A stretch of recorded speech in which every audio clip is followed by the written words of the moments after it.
Hola a todos en un nuevo episodio de Brotes de Ciencia de Radio Sabia. En el episodio de hoy contamos con la presencia de Santiago Moreno Vázquez y también de Pablo, como suele ser habitual. Voy a comenzar presentando un poco a nuestro invitado de hoy. Es el actual director del Banco de Germoplasma Vegetal de la Universidad Politécnica de Madrid y profesor en la escuela, en la ETSIAB. Además, es experto en biodiversidad vegetal y conservación de recursos fitogenéticos. Hizo su tesis doctoral en clones de vid con marcadores moleculares y un postdoctoral en California sobre resistencias genéticas a enfermedades en lechuga.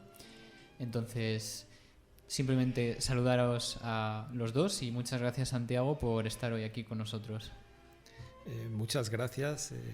Esta invitación a poder comunicarme a través de este canal tan interesante, Radio Sabia, y espero poder aportar algo en el tema tan interesante de los recursos genéticos y su conservación. Sí, porque hoy precisamente vamos a hablar del banco de germoplasma de la UPM. Vamos a hablar de por qué fue pionero, de su importancia, de qué actividades se realizan, en un episodio, esperemos que no sea muy largo, pero que podamos continuarlo en futuras ocasiones. Entonces, vamos a empezar con la entrevista.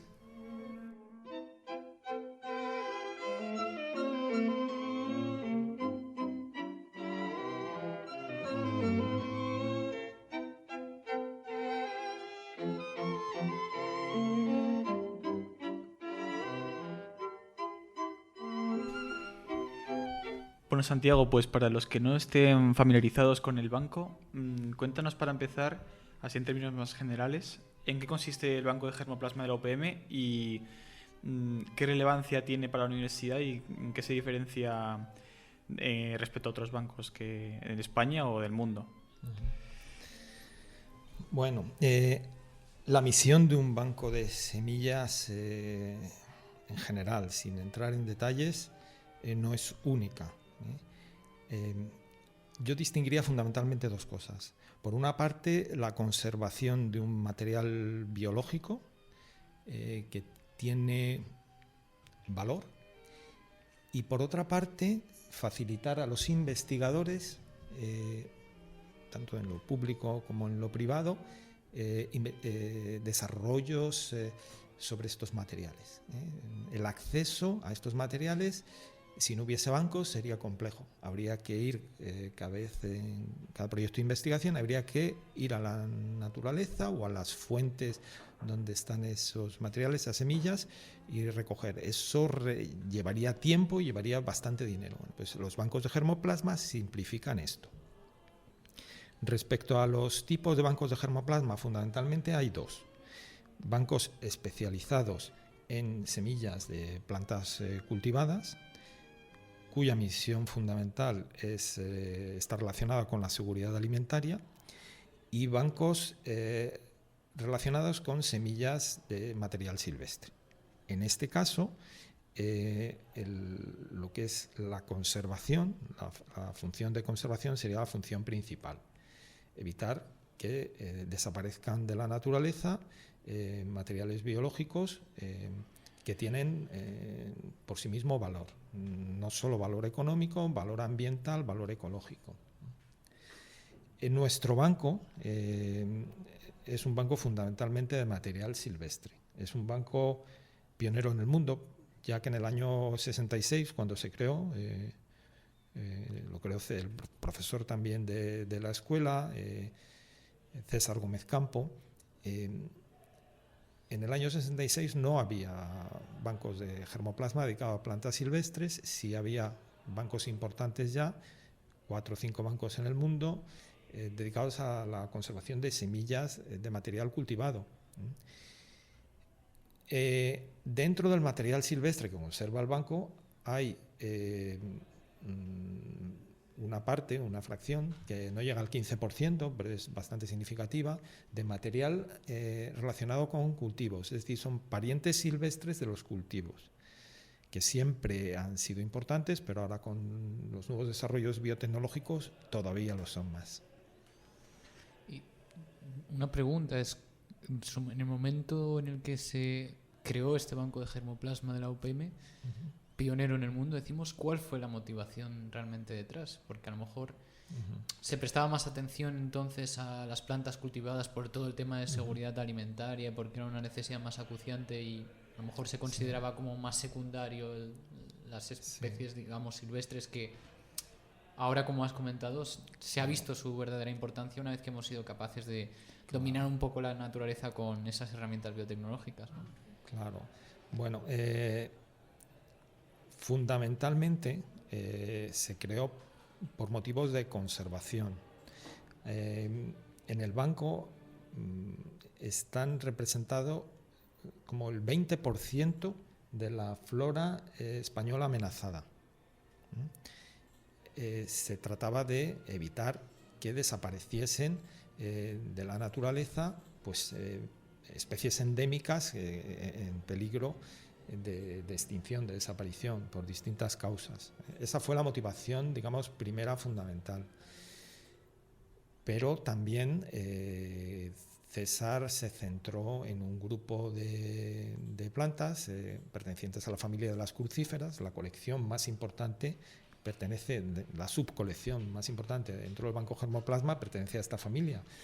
Y esta familia sería en el ámbito de las plantas cultivadas la más importante aportación de Europa al panorama alimentario mundial. Europa no es un centro de origen y diversidad primero de cultivos en general. Hay muchos otros más importantes, con esta excepción. Coles, rábanos, brócoli, berros, etcétera, son plantas cultivadas ligadas a esta familia. Es una familia con centro de origen y diversidad en Europa, tanto atlántica como mediterránea. Imagino que también esa idea de conservación en su momento, de todas maneras, seguiría siendo algo revolucionario, ¿no? No se hablaba entonces tanto de conservar esas, porque además la península ibérica es, dentro del panorama europeo, un vergel, si se quiere, dentro de la biodiversidad. Y también incluye no solamente en la península ibérica, sino también en la región macaronésica, tengo entendido, ¿no? Eso es. La conservación sí se había iniciado ya en el mundo, de conservación sobre todo de la naturaleza en espacios naturales protegidos, pero no tanto había iniciativas relacionadas con la conservación del germoplasma ex situ. Un banco de semillas es un procedimiento, implica un procedimiento de conservación ex situ. Entonces, en aquella época no había iniciativas, digamos, destacables en este ámbito, la conservación ex situ, cuando hablamos de material silvestre. En el material que se recogió entonces y que se ha venido recogiendo, pues hay una fracción que son parientes silvestres de cultivo y por lo tanto se puede ligar a la seguridad alimentaria. Es un tema del que luego podemos hablar, pero inicialmente fue un proyecto de conservación, fundamentalmente. Y una pregunta, Santiago. Estos bancos, la demanda que reciben, supongo que será principalmente para investigación, de grupos de investigación que trabajan o estudian con estos germoplasmas, que es el material genético de estas plantas. ¿Cuál es el interés de estas empresas al demandar estas semillas y para qué tipo de proyectos suelen demandarlos y cómo se desarrolla? Claro. A nosotros no es normal que nos hagan solicitudes agricultores. A los agricultores no les interesa trabajar con material que no ha sido domesticado, material silvestre. Por lo tanto, esto a diferencia de otros bancos, como por ejemplo el banco del Centro Nacional de Recursos Fitogenéticos en Alcalá de Henares, que sí que reciben solicitudes de este tipo con frecuencia. Sí que recibimos solicitudes tanto de investigadores como de empresas e investigaciones de todo tipo.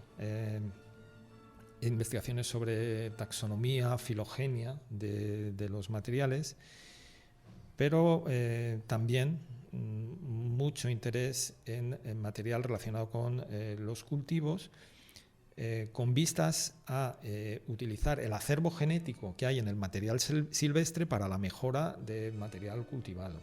Eso ha existido, digamos, en los últimos años y sigue existiendo. Incluso, pues, cada vez se va incrementando con las posibilidades que brindan las nuevas herramientas biotecnológicas para la utilización más eficiente de este material silvestre. Antes nos contabas que antes de empezar a grabar ha sido tan amable de hacernos una visita por el banco de germoplasma, que es muy interesante, con la cámara de conservación, de secación, etcétera. Y nos contabas que, por ejemplo, hace poco tuvisteis un encargo de una empresa holandesa que nos contabas, se dedicaba a hacer mejora de una planta poco cultivada, ¿no? Sí, bueno, en Holanda hay un centro europeo de creación de diversidad con vistas a la mejora de los cultivos y digamos, también de la planta ornamental. Bueno, la creación de la diversidad, más propiamente sería la utilización de esa diversidad. Hemos tenido algunas solicitudes sobre utilización bien curiosa de crucíferas silvestres para el desarrollo. Son empresas de semillas que están interesadas en las silvestres no como cultivo que se va a sembrar y cosechar, sino como cultivo que se va a desarrollar y luego se va a enterrar en verde. Las crucíferas tienen unos compuestos que no son exclusivos de esta familia, pero son particularmente importantes en esta familia de plantas, que se llaman los glucosinolatos. Estos glucosinolatos son un elemento que tienen las plantas para defenderse fundamentalmente de los herbívoros, pero tienen actividad biocida, por ejemplo, para el control de nemátodos en el suelo. De manera que la filosofía es, estamos hablando de unas condiciones agrícolas en Centro Europa, en las que pues, se cosecha en el mes de julio el cultivo que fuera, inmediatamente se siembran estas crucíferas silvestres que han de desarrollarse rápidamente antes de que vengan las heladas. Cuando llegan las heladas, llega el frío, este cultivo se entierra, no se cosecha.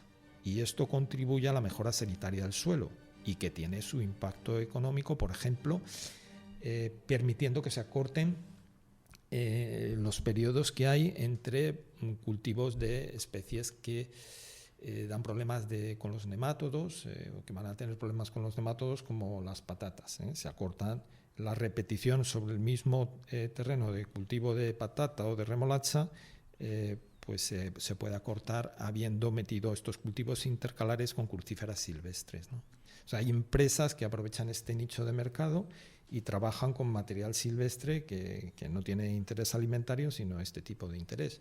O igualmente se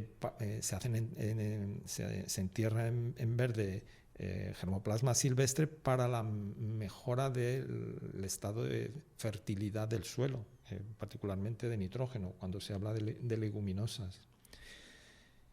Y luego, bueno, pues sí, hemos recibido solicitudes de material con vistas a la mejora de hortícolas, de espárrago, de canónigos, de este tipo de plantas y muchas otras.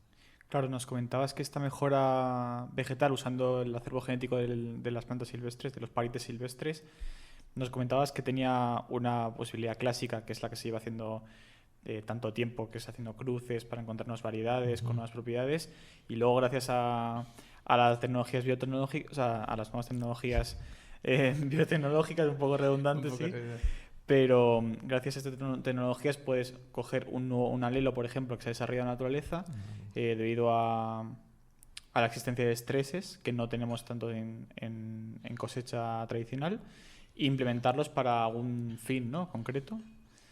Uh-huh. Eso es. Los materiales silvestres han desarrollado estrategias de supervivencia ante diferentes estreses ambientales y esta diversidad alélica pues ha sido seleccionada pues bajo la presión de selección de la naturaleza.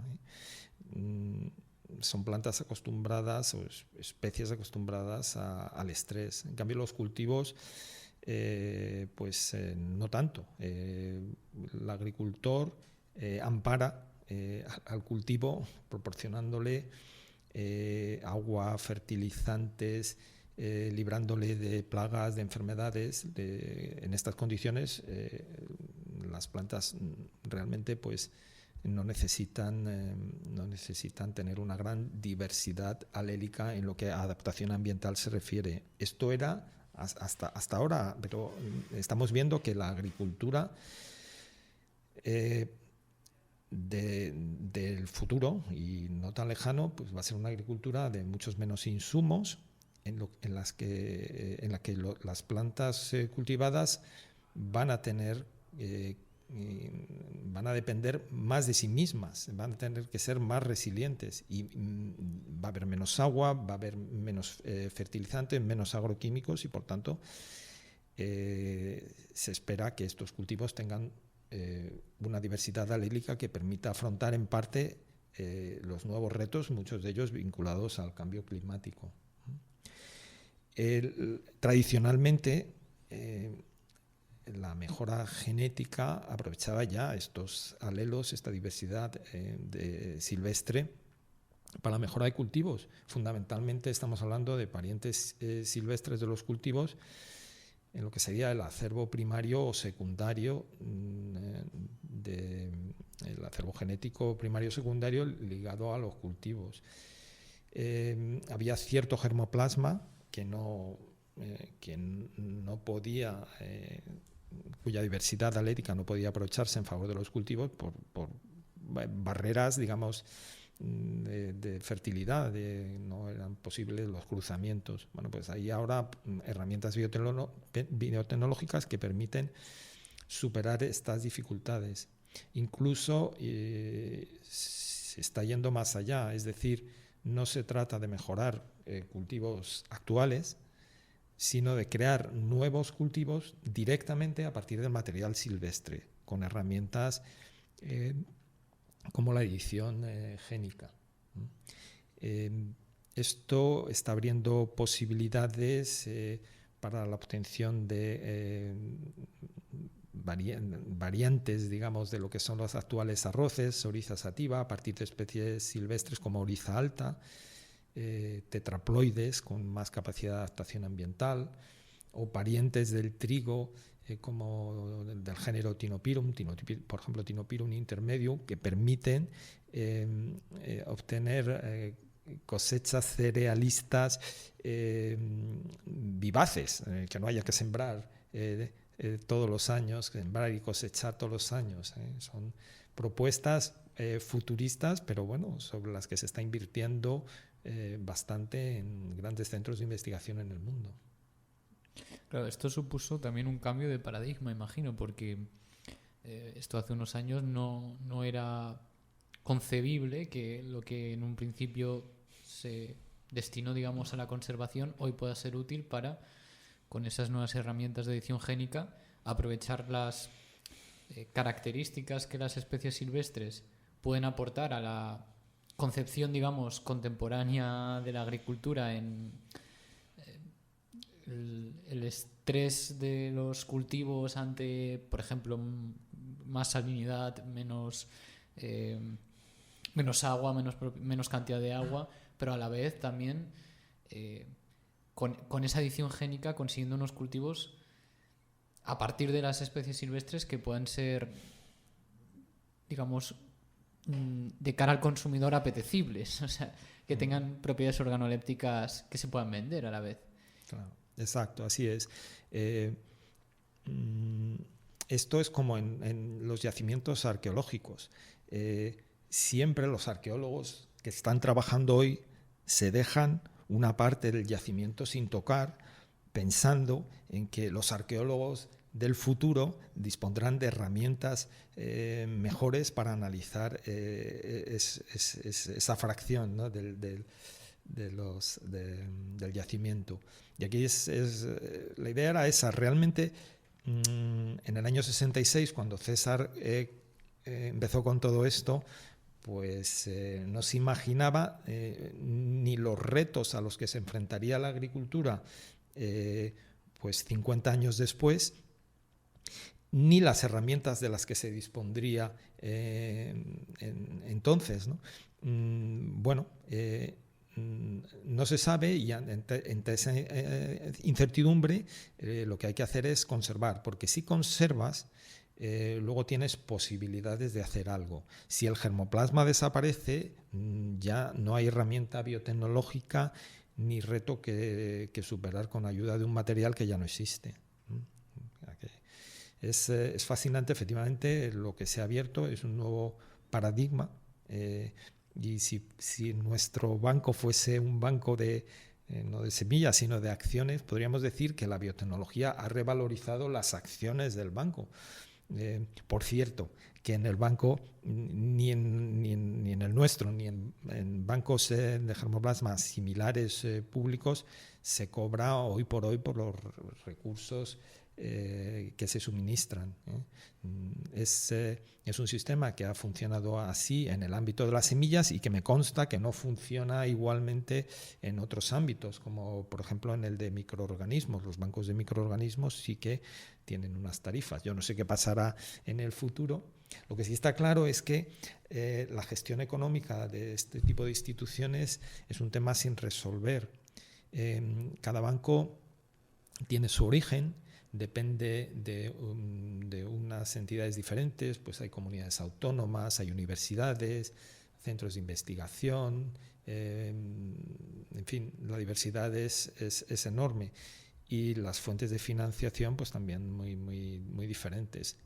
¿Algún día se establecerá un sistema homogéneo? Pues no lo sé, pero ojalá sea así, porque hoy por hoy, digamos, cada banco debe buscarse sus lentejas, nunca mejor dicho, independientemente.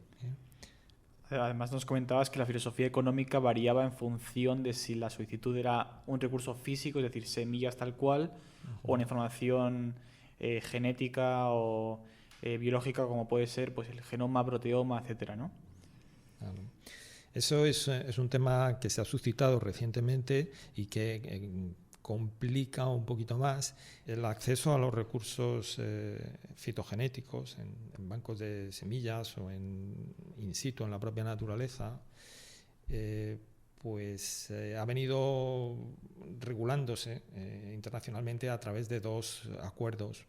Por una parte, el Tratado Internacional de Recursos Fitogenéticos del 2001 y para recursos fitogenéticos para la alimentación y la agricultura. O recursos genéticos en general, no solo de plantas, en general.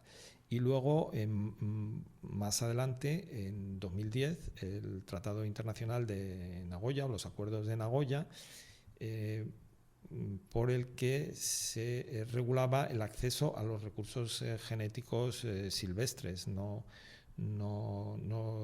ligados a la agricultura, no contemplados en el anterior tratado. Y estos tratados tienen como filosofía el acceso a los recursos genéticos con el compromiso de que la parte que accede a esos recursos debe compartir beneficios.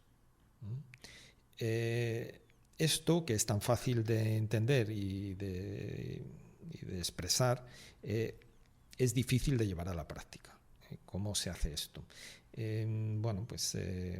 Ha llevado años de discusiones a nivel internacional y años de transposición de esos acuerdos internacionales a la legislación de cada país. De hecho, el Tratado Internacional de Recursos Fitogenéticos del 2001 se ha vertido en nuestra legislación en un Real Decreto de 2020. O sea, han pasado casi 20 años.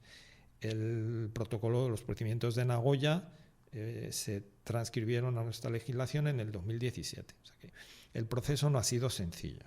Bueno, cuando las aguas empezaban a tranquilizarse y ya más o menos todo el mundo tenía claro cuál era el procedimiento para acceder a los recursos genéticos con esta premisa de reparto de beneficios, aparece un nuevo reto. Hay empresas que obtienen beneficios no de la tenencia física de las semillas, del germoplasma, sino de la información sobre el genoma, el proteoma, el metaboloma de esos recursos. Muchas empresas dicen, no, yo no quiero las semillas, yo lo que quiero es la información. La filosofía hasta ahora era compartir en bases de datos internacionales tipo GenBank, etcétera, pues la información. Cuanto más información compartida, mejor, para beneficio de la humanidad. Vale, eso está bien, pero esto rompe el principio que ha suscitado esos acuerdos que he mencionado de acceso a los recursos genéticos o a la información sobre esos recursos con reparto de beneficios.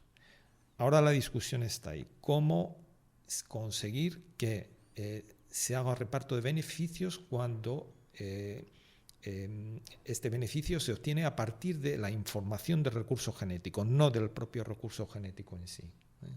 Ahí está el reto y la discusión y los dolores de cabeza para los gestores que ahora tratan de estos asuntos en los foros internacionales. Claro, porque la información genética o proteómica no deja de ser también un recurso del banco. Exacto. Y además, en ocasiones estas empresas, esta información obtenida de sus propias investigaciones o de bancos como el vuestro, pues a lo mejor luego no publican, no hacen pública toda la información genética, lo cual dificulta esa filosofía que decías de hacer bancos, bases de datos públicas para el bien de la comunidad científica. Claro, así es. Efectivamente, las empresas no tienen obligación de publicar todos sus datos moleculares, bioquímicos, metabolómicos, y por tanto publican lo que ellos estiman oportuno.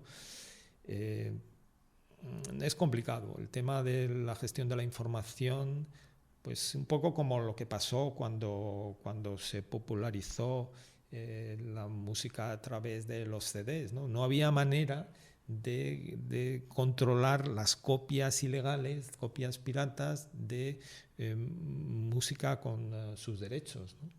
Y que al final, ¿por qué se optó? Bueno, pues grabar los CDs vírgenes con una tasa, digamos, a priori. Bueno, no todo el mundo estaba de acuerdo, pero no se encontró otra solución. Bueno, pues aquí no sé qué habrá que hacer, pero algo habrá que hacer, porque realmente el tema de la información se ha colado en las discusiones y, bueno, pues en relación con esto es importante mencionar que el banco está haciendo un esfuerzo para conectarse con las nuevas filosofías de bases de datos con bases de datos internacionales. En esto estamos colaborando con un colega en la Universidad Politécnica, es el profesor Mark Wilkinson, experto en este tipo de bases de datos, con la filosofía de la estandarización de datos, la reutilización, que persigue manejo eficiente de bases de datos, su utilización más eficiente, con las limitaciones que imponen cierta confidencialidad sobre información de los recursos genéticos. Entenderéis, por ejemplo, que las plantas amenazadas no se pueden poner no se puede poner en una base de datos su localización geográfica precisa con latitud y longitud. Eso debe ser confidencial. Y otro tipo de información, y lo que estamos hablando, la salvaguarda del compromiso de reparto de beneficios cuando se trata del acceso a la información y no a los recursos, lo que comentábamos antes.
Además, el banco de germoplasma, uno no se lo podría a lo mejor imaginar así a priori, pero también, por ejemplo, resulta de importancia para la investigación biomédica. Por ejemplo, uno de los proyectos con los que estáis colaborando, con también otra profesora de la escuela, con Carmen Ramírez Castillejo, es la utilización de semillas para la extracción de antioxidantes, polifenoles u otras moléculas orgánicas que tienen propiedades anticancerígenas y también de modulación del sistema inmune, ¿no? ¿Cómo va ese proyecto? Cuéntanos un poco en qué consiste. Sí, para centrar la cuestión es importante recordar que si bien en comparación con los animales las plantas son estructuralmente, morfológicamente bastante sencillas, la diversidad de formas en animales podemos decir que es mayor en el fondo. En cambio, desde un punto de vista químico, las plantas son mucho más complejas que los animales. La diversidad química es la que pone a las plantas en el centro de las investigaciones relacionadas, por ejemplo, con la industria farmacológica. Las aplicaciones medicinales de las plantas son muy antiguas. Hay aplicaciones medicinales de animales, pero anecdóticas en comparación. O sea, la diversidad química que sustenta estas aplicaciones la tienen las plantas y no los animales. Ahora el reto es encontrar para cada necesidad los compuestos adecuados. La profesora Carmen Castillejo, con la que estamos... Carmen Ramírez Castillejo, con la que estamos colaborando, persigue precisamente la utilización de unos componentes específicos que son abundantes en plantas silvestres de la familia de las crucíferas para el tratamiento de cáncer, concretamente para estos casos en los que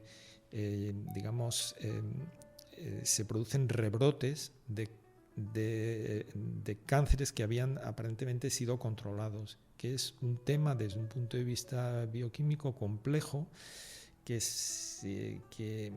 impide la utilización de las estrategias convencionales de tratamiento de cáncer, de avance de la enfermedad. Entonces se están investigando nuevos componentes que ayudan para este tipo de casos en concreto. El abordaje aquí puede ser analizar mucho germoplasma, mucha diversidad de especies, analizando cada vez pocas cosas, como hemos mencionado, pues glucosinolatos, polifenoles, antioxidantes. Estos tres elementos miramos en gran diversidad de germoplasma, o bien cierto germoplasma, analizarlo exhaustivamente, muchas variables, y ver si puede aportar algo, ¿no? Además de estas aplicaciones, digamos que son claras del material silvestre en la biomedicina, hay aplicaciones potenciales de las plantas silvestres en la nutrición, al margen de lo que comentábamos antes de la mejora genética de las especies cultivadas. Hay una corriente relativamente reciente en España de utilización de plántulas, los baby greens, microgreens, etcétera, de plántulas o germinados de especies cultivadas, pero también de especies silvestres. Hay especies silvestres que adultas no tienen interés alimentario, no son palatables, pero que en plántula, en estados juveniles, sí que pueden ser interesantes. Y este tema pues se está investigando, y en concreto pues nosotros estamos colaborando con otra profesora de la Universidad Politécnica, la doctora Eva Miedes. Es un tema infinito, tan largo como la lista de material silvestre. O sea que hay para tiempo. Sí, también además anteriormente habíamos comentado la utilización de estos bancos de germoplasma. Me imagino que en este caso será más bien para especies cultivadas, para todo el tema de seguridad alimentaria. Uh-huh. Bueno, además teniendo en cuenta que la erradicación, digamos, del hambre, que era un objetivo que se tenía puesto por la FAO y tal, está lejos de llegar. De hecho, en los últimos años, en 2020, es aumentado el número de personas sin acceso a estos alimentos en las condiciones necesarias para su desarrollo metabólico, por decirlo de alguna manera. Entonces también cobra importancia estos bancos de germoplasma para seguridad alimentaria. Y hemos estado hablando antes del caso del banco famoso de Svalbard, ¿no? Unas islas árticas pertenecientes administrativamente a Noruega, con unas temperaturas bajísimas, que me imagino que ahí no habrá ni cámaras de congelación ni nada. Claro, la factura de la luz es solo para las cámaras y la luz y ya está, porque no hace falta nevera ni nada. Exactamente, claro, ¿no? Y además, efectivamente, ahora con el coste de la luz a lo mejor... Justo. Además que en vía del banco tiene una entrada así un poco... que tiene una apariencia como muy ostentosa. Uh-huh. Está muy... La verdad es que tiene... una pinta como muy de película, la verdad está muy... Sí, y es como... muy búnker. O sea, búnker, y además internacional, entiendo, ¿no? Es decir, que hay distintos países, digamos, claro, depositan esas semillas con vistas a, por ejemplo, pues que haya una catástrofe, ¿no? Y tengamos al menos esa reserva. Sí, eso es una, podríamos llamar copia de seguridad del germoplasma que pudiera estar depositado en bancos en otros lugares del mundo. Este banco es un poco especial en el sentido de que simplemente es una copia de seguridad. Con ese material no se hace nada, salvo que el que lo ha donado, lo ha depositado ahí, diga que se debe hacer algo. Es en este sentido un banco especial. Es de vocación mundial, pero en el que, digamos, este banco no participa en el sistema o en los sistemas que derivan de los acuerdos internacionales que he mencionado. No, ahí no se pueden hacer solicitudes, ahí solo se pueden hacer depósitos y ya está. El caso clásico que se menciona es el banco de semillas de Icarda, de leguminosas, en Siria, que fue, creo, íntegramente trasladado a Svalbard por temas de seguridad de esta instalación en un conflicto bélico, ¿no? Hay otro banco de vocación mundial, pero muy diferente, que es el Banco del Milenio, en Londres. Este banco también recoge germoplasma de todo el mundo, no solamente de cultivos, como ocurre en Svalbard, sino de plantas silvestres. Y este banco tiene, en plantilla me parece que son 72 personas. En el banco nuestro, Germoplasma UPM, pues estoy yo y junto a mí hay un técnico, Germán, que ha entrado recientemente y ojalá pues se consolide esta plaza de técnico porque es realmente importante. Bueno, decía que en este Banco del Milenio hay 72 personas trabajando en la conservación con vocación mundial y en proyectos de cooperación con países en desarrollo. Están empeñados en enseñar a estos países que hasta ahora no tenían planes de conservación de su material silvestre nativo, pues enseñarles a conservar en bancos de germoplasma. Nosotros ahí estamos poniendo nuestro pequeño grano de arena. Vamos a hacer próximamente, ya hay un proyecto de innovación educativa relacionado con esto y con una comunidad de ELISA llamada Green Planet. Estamos haciendo unos vídeos sobre nuestros procedimientos para enseñar, vídeos en inglés, en francés, en español, para enseñar en países en vías de desarrollo cómo hacemos nosotros para conservar el material. Es un sistema de conservación a muy largo plazo y que no es costoso, que se basa fundamentalmente en la desecación, también en el frío, pero que funciona muy bien cuando solamente hay desecación, habiendo un frío relativamente moderado.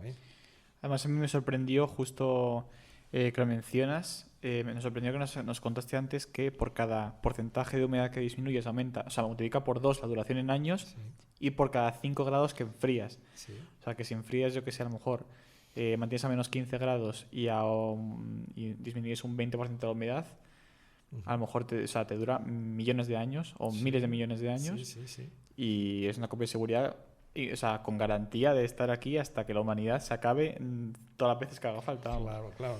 Nadie ha vivido tanto como para poderlo comprobar, efectivamente. Pero sí que a los 50 años de la creación de nuestro banco se hicieron unos ensayos de germinación del material perteneciente a sus primeros lotes y la viabilidad de esas semillas estaba prácticamente intacta. O sea que es un método, el de la ultradesecación. Las semillas se conservan como a unos 4 o 5% de humedad. Que hay gente que dice que no puede creer que una semilla siga siendo viable habiendo sido desecado tanto. Pues sí. Las familias que manejamos en el banco nuestro, los germoplasma fundamentalmente crucíferas, lo aguanta perfectamente. Y eso sumado al frío hace efectivamente que teóricamente se alcancen longevidades del material pues realmente altas. También comentamos que no todas las especies pueden desarrollarse en las condiciones que tenemos aquí en el banco de germoplasma en la escuela, ¿no? Porque hemos comentado el tema de las brásicas, representantes, digamos, de esta flora europea, ¿no? Pero, por ejemplo, especies tropicales no aguantarían igual en estas condiciones. Claro, son especies que se llaman recalcitrantes, son especies, muchas tropicales son así, que no soportan, son especies cuyas semillas no soportan la desecación. Hay entonces estrategias diferentes de conservación, como por ejemplo el cultivo in vitro o las colecciones, digamos, en campo, bancos de germoplasma, pero en campo. Es un poquito más complicado, pero bueno, es perfectamente abordable. El cultivo in vitro es una alternativa que también estamos utilizando nosotros para ciertas especies que nos dan problemas. Pero bueno, hay especies, por ejemplo, cacahuetes, el cacao, que no se conservan bien en bancos de germoplasma clásicos, como los que hemos descrito, pero sí se pueden conservar, por ejemplo, a través de otras técnicas como pudieran ser el cultivo in vitro o la crioconservación, la conservación a bajísimas temperaturas, ¿no? A menos 190 y tantos grados, ¿no? Me parece que es el nitrógeno líquido.